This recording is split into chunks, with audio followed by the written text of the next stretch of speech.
Assalamualaikum warahmatullahi wabarakatuh. Bismillahirrahmanirrahim. Saya Yuliatul Adawiyah dari Fakultas Ekonomi dan Bisnis Prodi Ekonomi Syariah kelas B, absen 40. Di sini saya akan memaparkan sedikit materi tentang sumber ajaran agama Islam. Di mana sumber ajaran agama Islam itu ada 3. Sumber ajaran agama Islam Al-Quran, hadis, juga ijtihad.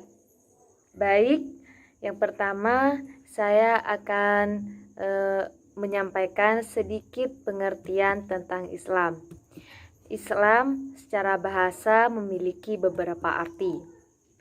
Dalam bahasa Arab, Islam merupakan masdar dari kata aslamah, yuslimu, dan islaman, yang artinya taat, tunduk, patuh, dan berserah diri kepada Allah Subhanahu wa Ta'ala.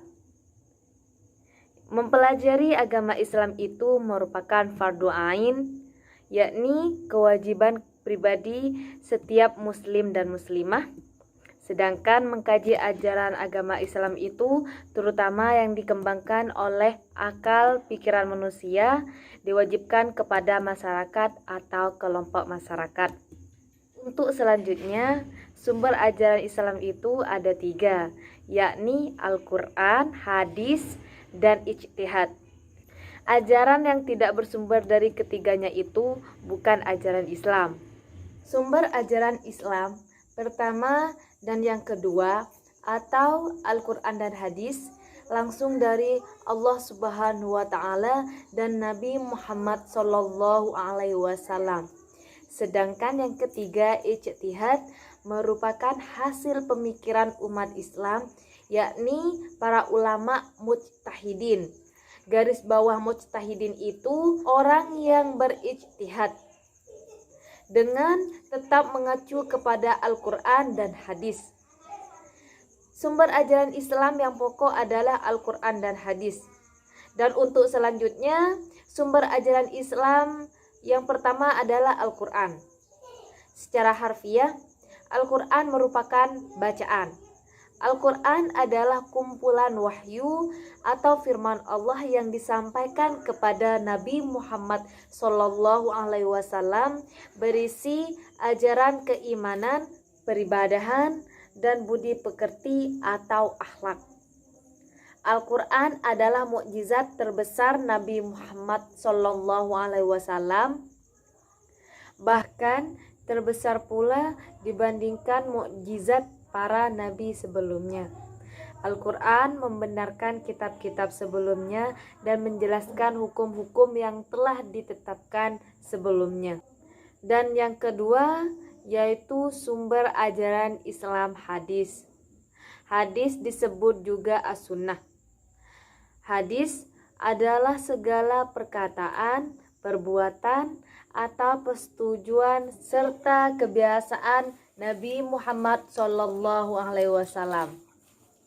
Penetapan atau takrir adalah persetujuan atau diamnya Nabi Muhammad Sallallahu Alaihi Wasallam terhadap perkataan atau perilaku sahabatnya. Kedudukan hadis sebagai sumber hukum Islam dijelaskan dalam Al-Quran dan sabda Nabi Muhammad Sallallahu Alaihi Wasallam. Hadis juga merupakan penafsir sekaligus petunjuk pelaksanaan Al-Quran.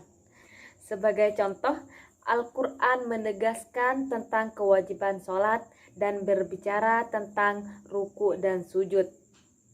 Lalu, hadislah yang memberikan contoh langsung bagaimana sholat itu dijalankan, mulai dari takbiratul ihram, doa iftitah, bacaan Al-Fatihah, gerakan ruku, sujud, hingga bacaan tahiyat dan salam. Sumber ajaran Islam yang ketiga yaitu ijtihad. Secara bahasa, ijtihad artinya usaha sungguh-sungguh yang dilakukan oleh para ahli agama untuk mencapai suatu putusan atau hukum syara. Ijtihad adalah berpikir keras untuk menghasilkan pendapat hukum atas suatu masalah yang tidak secara jelas disebutkan dalam Al-Quran. Pelaku atau orang yang melakukan ijtihad disebut mujtahid. Kedudukan ijtihad sebagai sumber hukum atau ajaran Islam ketiga setelah Al-Quran dan hadis. Mungkin itu saja yang dapat saya sampaikan. Kurang lebihnya saya mohon maaf. Wabillahi taufiq wal hidayah. Assalamualaikum warahmatullahi wabarakatuh.